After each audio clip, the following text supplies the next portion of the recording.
सभी संतों के चरणों की धूल अपने मस्तक पे लगाते हुए हमें कुछ शब्द बोलने हैं जो हमारे गुरुदेव के लिए कहा गया।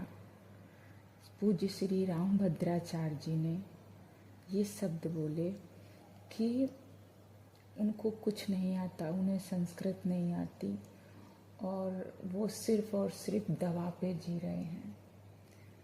हमारे गुरुदेव ने संतों के प्रति जो प्रेम हम सबके दिल में जगाया है, इतना अपार प्रेम हमारे दिल में संतों के लिए मेरे गुरुदेव ने ही जगाया है। और गुरुदेव तो हमेशा कहते हैं कि सभी संत पूजनीय हैं। सभी ब्रजवासियों के लिए इतना प्रेम हमारे गुरुदेव ने जगाया है सबके दिल में। और उनको इस तरह से कह देना कि संस्कृत नहीं आती, कोई चमत्कार नहीं है और वो सिर्फ दवा पे चल रहे हैं, ये हम सबकी आस्था को ठेस पहुंची है बहुत सुन के। क्योंकि हमारे जैसे लाखों लोग हैं जो प्रतिपल मर रहे थे, जिन्हें पता ही नहीं था कि कैसे जिया जाता है। उनको जीना सिखाया हमारे गुरुदेव ने, उन्हें सच्ची रास्ता चलना सिखाया हमारे गुरुदेव ने। और फिर उनके प्रति ऐसे शब्द बोलना, ये समझ में नहीं आ रहा है।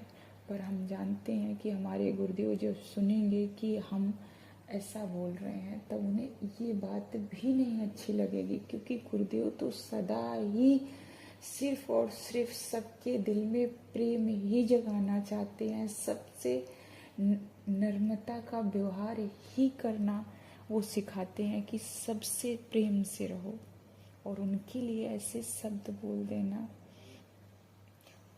पूज्य श्री रामभद्राचार्य जी, हमें देखिए हमारे यहाँ बस इतना समझने की बात है, हमें कुछ नहीं आता बोलना, लेकिन हम इतना जानना चाहते हैं कि क्या ब्रज की गोपियाँ संस्कृत बोलती थीं? क्या ध्रुव जी संस्कृत बोलते थे? क्या प्रहलाद जी संस्कृत बोलते थे? क्या मीरा जी संस्कृत बोलती थीं? और तो और क्या हमारे ब्रज में अनेक संत हुए हैं जिन्होंने भगवान को प्रकट कर दिया, जिनके सामने स्वयं भगवान आके खड़े होते हैं, जिनसे भगवान बात करते हैं। क्या वो सब संत संस्कृत बोल पाते थे? और फिर हमारे गुरुदेव ऐसा नहीं है कि संस्कृत, उन्होंने पता नहीं कितना हमारे गुरुदेव को सुना।